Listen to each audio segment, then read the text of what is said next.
Hello guys, आज हम अपनी series sixth semester last moment preparation में आज हम देखेंगे अपना क्वेश्चन नंबर 6 और ये न्यूमेरिकल है हमारा आरसीसी का क्वेश्चन न्यूमेरिकल नंबर 6।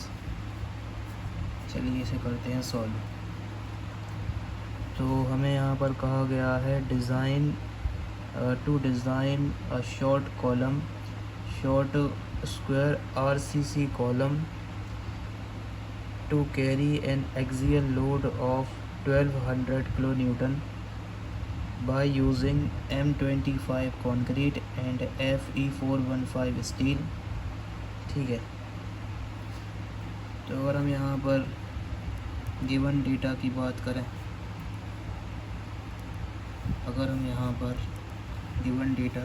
करें, तो सबसे पहले हमें यहाँ गिवन है एक्सियल लोड। सबसे पहले हमें यहाँ पर गिवन है axial load, that is 1200 kilo Newton. ठीक, फिर हमें यहाँ गिवन है grade of concrete,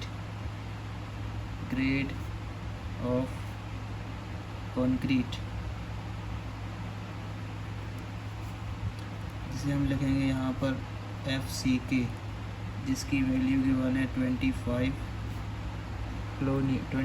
newton by millimetre square. ठीक है, और इसके अलावा अगर हम बात करें तो इसके अलावा हमारे पास है ग्रेड ऑफ स्टील, जिसे हम डिनोट करेंगे FY से, और इसकी वैल्यू है 415 न्यूटन पर मिलीमीटर स्क्वायर। ठीक है, और हमें यहाँ पर डिज़ाइन करना है शॉर्ट स्क्वायर कॉलम। तो यहाँ पर हम सॉल्यूशन शुरू करते हैं। तो जो हमारा पहला स्टेप होगा उसमें हम फाइंड आउट करेंगे अल्टीमेट लोड की वैल्यू। अल्टीमेट लोड कह दो या फिर अल्टीमेट लोड को हम कह सकते हैं फैक्टर्ड लोड, जिसे डिनोट करा जाता है PU से, और इसका फॉर्मूला होता है सेफ्टी फैक्टर,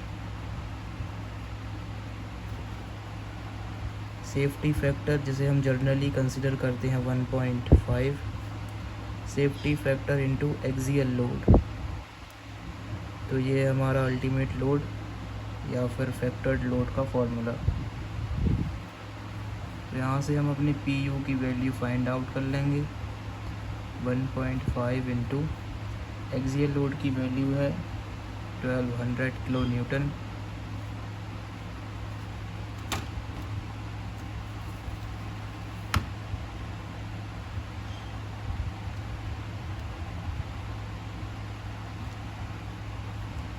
तो यहाँ पर हमारी PU की वैल्यू आ जाएगी 1800 किलो न्यूटन।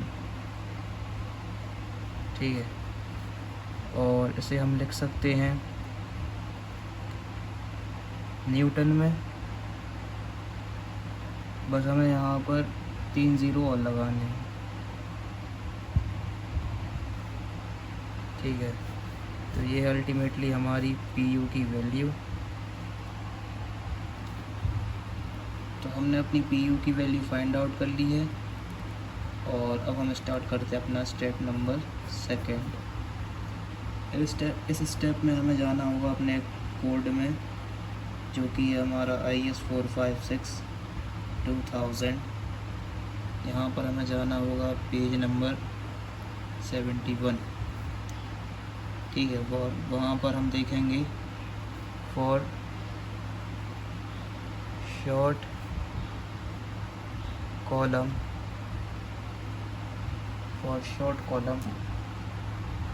जो हमारा PU का फॉर्मूला है फॉर शॉर्ट कॉलम, वो होगा 0.4 FCK AC प्लस 0.67 FYASC। तो ये बेसिकली आपको मिल जाएगा पेज नंबर 71 पर, और ये है फॉर शॉर्ट कॉलम। ठीक है। Since according to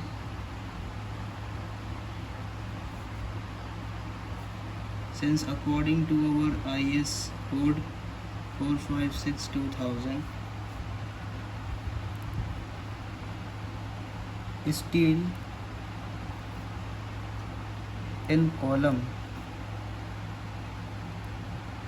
in column should be in between of 0.8% to 6% of AG। तो बेसिकली हमारे कोडल प्रोविज़न IS 456/2000 के अकॉर्डिंग किसी भी कॉलम में जो स्टील है उसका परसेंटेज की बात करें, स्टील परसेंटेज की, तो वो होता है 0.8% to 6% of total cross section area, यानी AG। ठीक है। तो हम यहाँ पर एक कंडीशन लेट करते हैं, अज्यूम करते हैं, let our area of steel compression यानी ASC equal to 1% of AG। ठीक है। इसका मतलब है 1/100 ऑफ AG, और इसे थोड़ा और डिटेल में लिखें तो 1/100 0.01 ऑफ AG। ये हमने एज्यूम कर लिया। ठीक है। और यहाँ पर जो हमारा कंक्रीट का एरिया है AC, अगर 1% ऑफ टोटल क्रॉस सेक्शन अगर है ASC, तो ऑब्वियस सी बात है जो हमारा एरिया ऑफ कंक्रीट है वो हो जाएगा 99% ऑफ क्रॉस सेक्शन एरिया, जिसे हम लिख सकते हैं 99/100 ऑफ AG। और जो हमारा एरिया ऑफ कंक्रीट है वो हो जाएगा 0.99 ऑफ AG। ठीक है। अब ये वैल्यू हो गई हमारी ASC के लिए, और ये वैल्यू हो गई AC के लिए। अब हम अप्लाई करते हैं इसे इस इक्वेशन में। बेसिकली हम इसे इस इक्वेशन को मान लेते हैं इक्वेशन नंबर 1। ठीक है। तो फ्रॉम इक्वेशन फर्स्ट जो हमारा PU था उसकी वैल्यू थी कुछ इतनी न्यूटन, और 0.4 ग्रेड ऑफ कंक्रीट था M25, और AC की वैल्यू है 0.99 ऑफ AG। ठीक है। प्लस 0.67 FY का ग्रेड था 415, और ASC की वैल्यू आई है 0.01 ऑफ AG। ठीक। इसे हम करते हैं थोड़ा सॉल्व। ठीक है।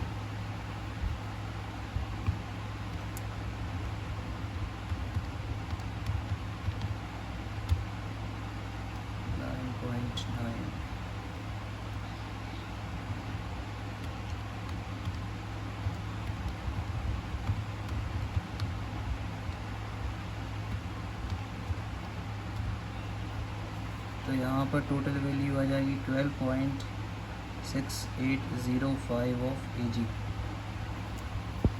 ठीक है।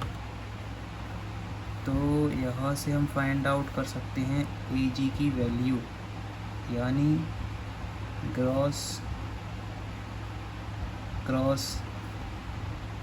सेक्शन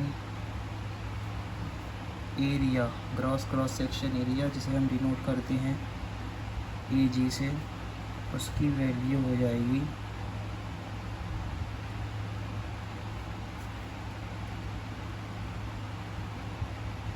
कुछ इतनी। और फाइनली जो हमारी AG की वैल्यू है वो हो जाएगी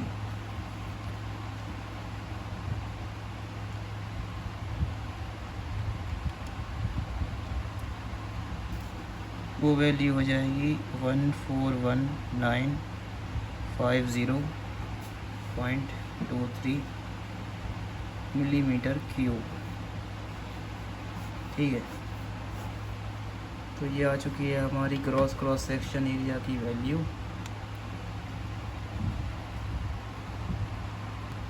अब हम देखते हैं अपना स्टेप नंबर 3।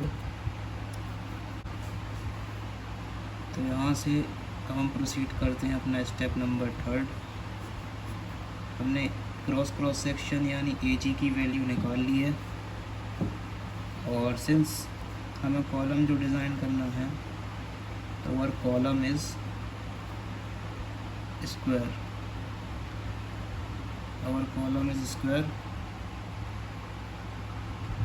है ना। इसका मतलब ये है therefore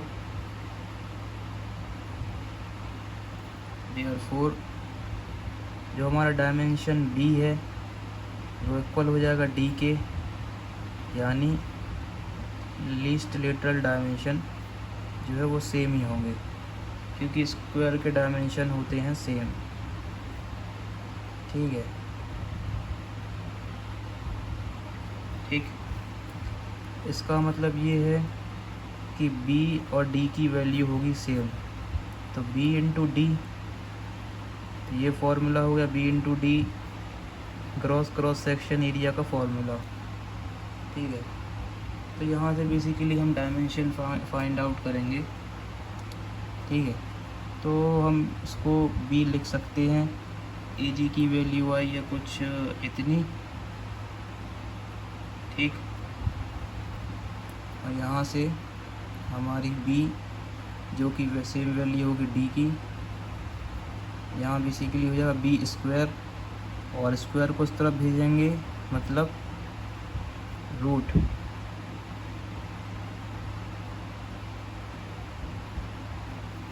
ठीक है, फाइनली जो हमारा डायमेंशन होगा वो आएगा कुछ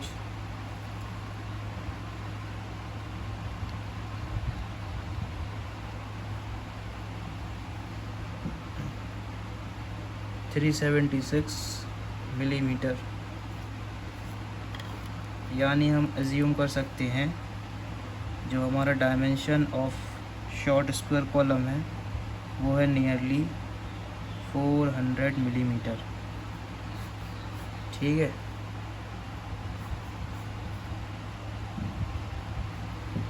अब हम देखते हैं अपना स्टेप नंबर 4। ठीक है, सिंस हमें पता है कि जो हमारा एरिया स्टील कंप्रेशन की वैल्यू है वो है 1% ऑफ AG, और जो हमारा एरिया ऑफ कंक्रीट की वैल्यू है वो है 99% ऑफ AG। 1% ऑफ AG मतलब 0.01 ऑफ AG, और यहाँ पे AC की वैल्यू हो जाएगी 0.99 AG। तो यहाँ से हम ASC की वैल्यू फाइंड आउट कर लेंगे। ठीक है, तो इसे डायरेक्ट सॉल्व करते हैं। 0.01 इंटू 141950.23,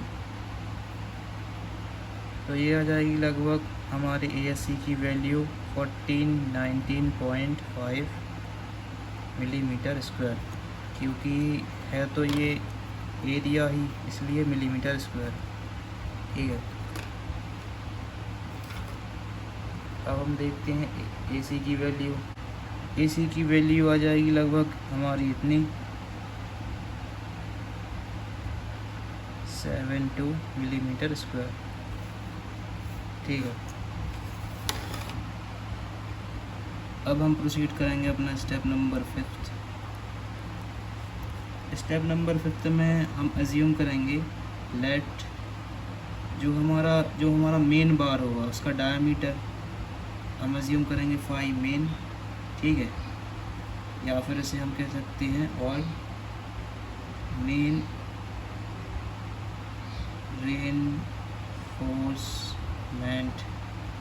रेनफोर्समेंट डायामीटर। तो इसकी वैल्यू बेसिकली हम एज्यूम करेंगे और वो हम एज्यूम कर लेंगे 18 mm। तो यहाँ से 5 मीन की वैल्यू हो गई 18 mm। अब क्योंकि 5 मीन की वैल्यू हमने एज्यूम कर ली है तो हम निकाल सकते हैं नंबर ऑफ़ बार। ठीक है, नंबर ऑफ़ मेन बार, उसकी वैल्यू हो जाएगी, उसका फॉर्मूला होता है ASC डिवाइडेड बाय π/4 d²। ठीक है, बेसिकली d² मतलब 5 मीन का स्क्वायर। तो ASC की वैल्यू है 19.5 π/4 इंटू डायामीटर हमने एज्यूम किया है 18, तो 18 का स्क्वायर। तो नंबर ऑफ़ बार हम कैलकुलेट करेंगे। तो सबसे पहले से लेते हैं कैलकुलेट।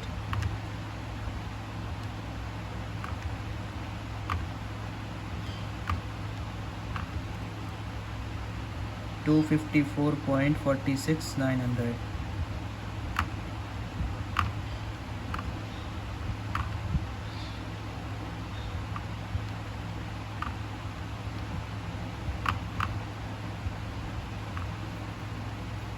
तो यहाँ पर जो हमारे नंबर ऑफ़ बार्स हैं वो आ गए 5.578। यानी हम कह सकते हैं नंबर ऑफ़ बार्स वो इक्वल है लगभग हमारे 6। तो यहाँ पर जो हमारा स्टेप नंबर 6 होगा,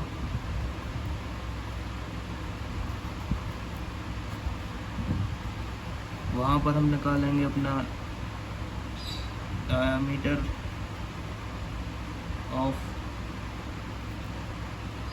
ऑफ लेटरल टाई। इसके लिए अगर फॉर्मूले की बात करें तो इसके लिए जो फॉर्मेट होता है, सबसे पहले तो डायामीटर ऑफ लेटरल टाई को डिनोट किया जाता है phi t से, और इसे निकालेंगे हम इस क्राइटेरिया से। यानी जो हमारा डायामीटर ऑफ मेन बार है डिवाइड बाय 4 और यहाँ पर 6 mm, और इनमें से जो भी वैल्यू मैक्सिमम होगी उसे हम कंसिडर कर लेंगे अपना डायामीटर ऑफ लेटरल टाई। तो यहाँ पे अगर हम 5 मीन को देखें तो वो है हमारा 18 डिवाइड बाय 4, तो ये तकरीबन आ जाएगा 16.4.5 mm। ठीक है, और ये 6 mm। तो इसमें से साफ दिख रहा है ये है मैक्सिमम वैल्यू, और इसे थोड़ा सा और मैक्सिमम हम कंसिडर कर सकते हैं, यानी 6 mm से भी थोड़ा सा ज़्यादा हम कंसिडर कर सकते हैं। यहाँ पर हम लिखेंगे provide 8 mm diameter, provide 8 mm diameter lateral tie. ठीक है, यानी जो हमारी phi t की वैल्यू है वो है 8 mm। ठीक, इसके बाद हम देखेंगे अपना स्टेप नंबर 7। और यहाँ पर हम निकालेंगे पिच, या इसे हम कह सकते हैं स्पेसिंग। ठीक है, यानी टाइज के बीच की डिस्टेंस।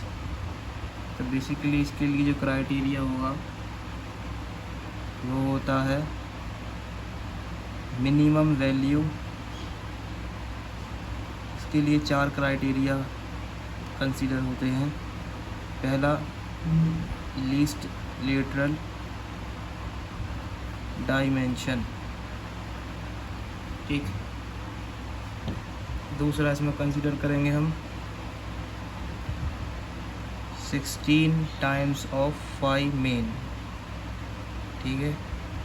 यहाँ पे सी नंबर पे हम कंसीडर करेंगे 300 mm और डी नंबर पे हम कंसीडर कर लेंगे 48 पाई टी, ठीक।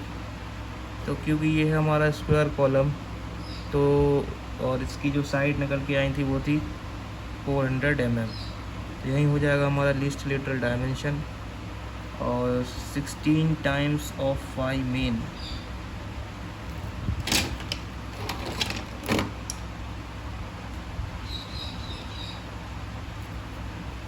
वो हो जाएगा 288 mm, और यहाँ तो ये 300 mm है ही, ठीक है।